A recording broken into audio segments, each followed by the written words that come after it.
میر حسن میں خوش آمدید۔ جدید AI کے انداز میں اسلامی معلومات۔ السلام علیکم۔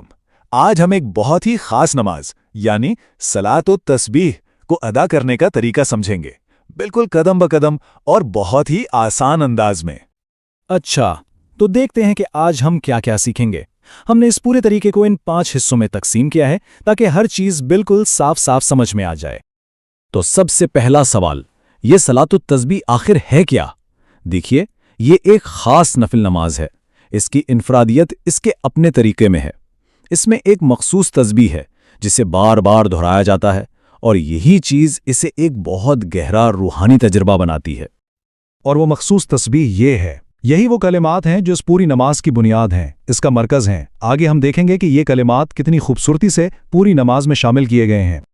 تو اس نماز میں کل 4 رکعتیں ہوتی ہیں، اور ان 4 رکعتوں میں یہ جو تسبیح ہم نے دیکھی، یہ کل ملا کر 300 مرتبہ پڑھی جائے گی۔ جی ہاں، 300 بار۔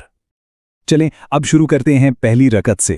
یہ حصہ بہت اہم ہے، کیونکہ اگر پہلی رکعت کا طریقہ سمجھ آ گیا نا تو سمجھیں باقی نماز بھی آ گئی۔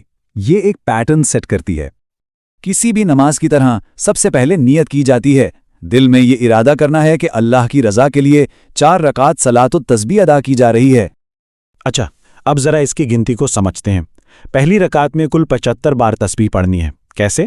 سب سے پہلے ثنا کے بعد 15 مرتبہ، پھر سورت الفاتحہ اور کوئی اور سورت پڑھنے کے بعد 10 مرتبہ، رکوع میں 10 مرتبہ، رکوع سے اٹھ کر سیدھے کھڑے ہونے پر 10 مرتبہ، پہلے سجدے میں 10 مرتبہ، دونوں سجدوں کے درمیان بیٹھ کر 10 مرتبہ، اور پھر دوسرے سجدے میں 10 مرتبہ۔ تو یہ ہو گئی کل 75۔ ٹھیک ہے، پہلی رکعت ہو گئی، اب آتے ہیں دوسری رکعت پر۔ اس کا طریقہ تقریباً ویسا ہی ہے، بس شروع میں ایک چھوٹا سا فرق ہے، اور وہ فرق یہ ہے کہ اس رکعت میں جو پہلی 15 تسبیحات ہیں وہ سورت فاتحہ سے پہلے پڑھی جائیں گی۔ بس یہی ایک تبدیلی ہے۔ اس کے بعد باقی سب کچھ بالکل ویسا ہی ہے جیسا پہلی رکعت میں تھا۔ اچھا، تو دوسری رکعت کے دوسرے سجدے کے بعد جب قعدہ میں بیٹھیں گے تو اس میں تشہد یعنی اتحیات، پھر درود ابراہیمی، اور اس کے بعد کوئی دعا پڑھی جائے گی۔ یہاں ایک بہت ہی ضروری بات یاد رکھنے والی ہے۔ دعا پڑھنے کے بعد سلام نہیں پھیرنا، نماز ختم نہیں کرنی، بلکہ فوراً تیسری رکعت کے لیے کھڑے ہو جانا ہے۔ چلیں جی، اب بات کرتے ہیں تیسری رکعت کی، اور یہاں سے اب چیزیں بہت آسان ہو جائیں گی کیونکہ اب پیٹرن دہرایا جائے گا۔ بہت آسان۔ تیسری رکعت بالکل 100% پہلی رکعت کی کاپی ہے۔ وہی طریقہ، وہی تسبیحات کی گنتی، کوئی فرق نہیں۔ اور اب ہم آ گئے ہیں اپنی آخری رکعت پر، یعنی چوتھی رکعت اور نماز کے اختتام کی طرف۔ اور یہاں بھی وہی پیٹرن چلے گا۔ چوتھی رکعت بالکل دوسری رکعت کی طرح پڑھی جائے گی، یعنی سورت الفاتحہ سے پہلے 15 تسبیحات اور باقی سب کچھ ویسے ہی۔ اب چوتھی رکعت کے آخری سجدے کے بعد جب آخری قعدے میں بیٹھیں گے تو پھر سے وہی چیزیں پڑھی جائیں گی، تشہد، درود ابراہیمی اور دعا، لیکن اس بار اس کے بعد نماز مکمل کی جائے گی۔ اور نماز کو مکمل کیسے کرنا ہے؟